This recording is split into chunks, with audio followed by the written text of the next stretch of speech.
Bonjour à tous, on se retrouve aujourd'hui pour une nouvelle capsule, un nouveau message du jour. J'espère que tu vas bien.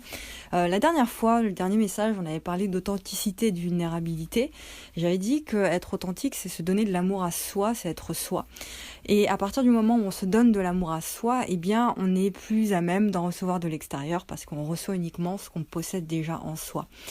Et puis on attire donc les bonnes personnes, on devient magnétique dans son activité, mais on attire aussi une autre catégorie de personnes qu'on appelle les haters, les gens qui t'aiment pas, quoi, les gens, voilà. Et je voulais en parler parce que c'est fondamental et ça se passe à chaque fois d'attirer à nous des gens qui vont nous critiquer, etc. Pourquoi ces gens-là ne t'aiment pas et pourquoi on les appelle les haters, c'est que tu les irrites. Tu vois, tellement t'es toi-même, tu vas les irriter. Parce que tu parles de la vérité. Tu parles de ta vérité à toi, évidemment, de choses qu'ils ne parviennent pas à faire eux-mêmes. Et donc, c'est irritant, ça, quand tu vois quelqu'un qui est bien, tu vois, qui se sent bien, qui s'exprime, qui s'affirme vraiment et qui est pleinement lui-même et que toi, tu n'y parviens pas, tu ne sais pas comment faire et même t'as pas envie de le faire, mais ça te saoule, ça t'irrite et ça te fait chier pour dire les termes corrects.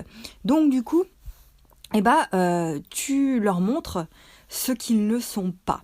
Et au lieu de se remettre en question, choses qui demandent des efforts, évidemment, qui ne sont pas prêts à faire ces efforts-là, alors le plus simple pour eux, c'est de critiquer, c'est de te mettre plus bas que terre, c'est de te mettre des dislikes, des pouces vers le bas sur tes vidéos YouTube, c'est de te critiquer, c'est de te lancer des pics, etc., etc. Bref, ce que j'ai envie de te dire ici, c'est de t'éloigner de tout ça, en fait, t'éloigner de ces gens-là et d'être plus fort que ça. Maintenant que tu comprends le fonctionnement des haters, fais ce que tu as à faire toi.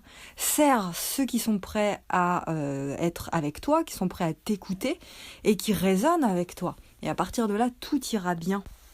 Tu vois, tout se passera bien. Et tu peux pas t'élever sans te faire détester. C'est pas possible, et c'est notre responsabilité, c'est ta responsabilité que tu dois prendre aussi d'accepter qu'on te critique et qu'on te déteste, ça fait partie du jeu. Donc donne leur tort à ces gens-là en étant encore plus toi-même.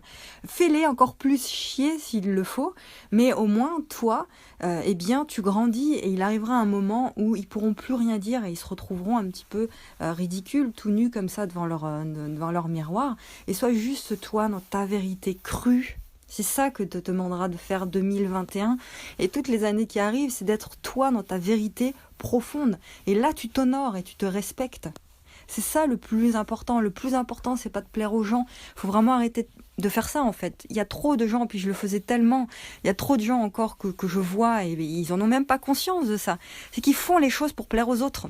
Ils font les choses pour se faire aimer des autres. Mais tu te fais pas aimer des autres en faisant ça. Tu te fais aimer des autres. Et d'ailleurs, on s'en fiche de se faire aimer des autres. Si toi, tu t'aimes, toi, tu te donnes à toi-même tout ce dont tu as besoin, les gens vont le voir, tu vas rayonner, et les gens vont t'écouter, les gens vont être avec toi. Tu vois, donc, et puis il y aura toujours ces gens-là qui, quoi qu'il arrive, voilà, mais reste toi-même, honore-toi et fais ce que tu as à faire toi. Ceux qui t'envoient du venin et des critiques négatives, mal placées, c'est leur frustration à eux qu'ils te renvoient, c'est leur propre histoire à eux qu'ils te racontent et pas la tienne, tu n'as rien à voir avec ça, donc fais ce que tu as à faire. Donc vulnérabilité et authenticité, c'est vraiment les maîtres mots. Je te laisse avec ça, je te souhaite un excellent réveillon du Nouvel An. Ce soir, on est le 31, faites bien ça en famille ou entre amis ou même tout seul. Je t'envoie tout mon amour encore une fois. On se retrouve dès demain, dès 2021 en fait, pour de nouveaux messages, de nouvelles aventures. Prends bien soin de toi et encore une fois, tu as les liens dans la description pour aller plus loin. Je te retrouve très vite et prends soin de toi.